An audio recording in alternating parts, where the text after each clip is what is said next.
एक बार की बात है। एक गांव के पास एक घना जंगल था।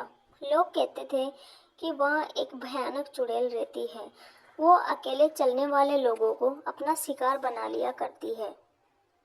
गांव के लोग जब भी उस जंगल से जाते तो हमेशा डर डर के जंगल से क्रॉस करते थे। गांव के लड़के राजू ने इस चुड़ैल की कहानी को सिर्फ एक अफसाना समझा। राजू एक निडर और बहादुर लड़का था, एडवेंचर का शौकीन भी था।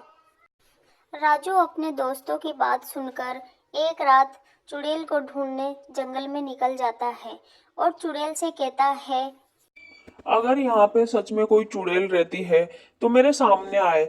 मुझे तुमसे मिलना है, मुझे तुमको देखना है।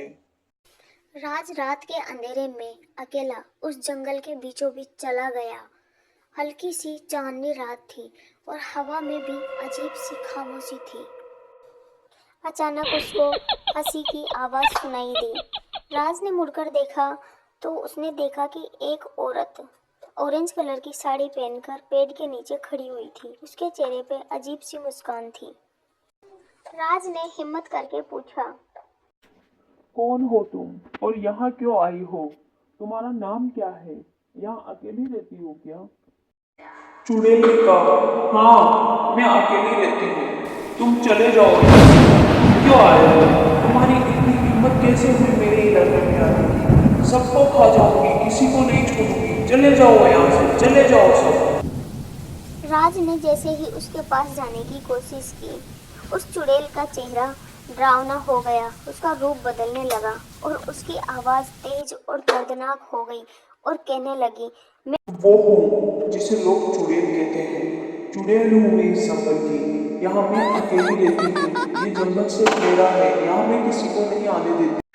तभी राज ने भागने की कोशिश की, लेकिन चुड़ैल ने उसका रास्ता रोक लिया। अचानक से राज ने उससे एक अनोखा सवाल पूछा। राज ने पूछा कि तुम यहाँ पे क्यों रहती हो और लोगों को क्यों डराती हो? तुम क्या चाहती हो? तुम्हारी कहानी क्या है? मुझे बताओ। मैं तुम्हारी प्रॉब्लम सॉल्व करूंगा। मुझसे जितना होगा मैं कोशिश करूंगा तुम्हारे लिए कुछ करने की। चुड़ैल थोड़ा रुकी और बोलने लगी, मुझे लोगों से नफरत नहीं है।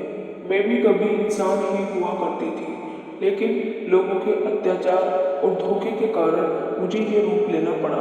मुझे अब सिर्फ इंसाफ चाहिए और कुछ नहीं चाहिए। राज ने कहा, अगर मैं तुम्हारी मदद करूं, तो क्या तुम यहाँ से चली जाओगी? तुम लोगों को सताना बंद कर दोगी?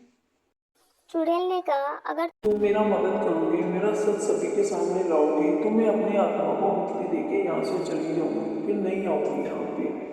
राज ने उसकी पूरी कहानी सुनी और गांव में जाके लोगों को बताया। लोगों ने भी चुड़ैल की कहानी को समझा और उसकी आत्मा की शांति के लिए यज्ञ का आयोजन किया। ऐसे करके उसकी आत्मा को मुक्ति मिल गई। चुड़ैल ने राज को धन्यवाद दिया और कहा, तुमने मुझे आज़ाद कर दिया है। अब मैं ये दुनिया छोड़कर जा रही हूँ। राज की बहादुरी के कारण अब लोग डर मुक्त हो चुके थे और उस जंगल में निडर होकर आने जाने लगे थे।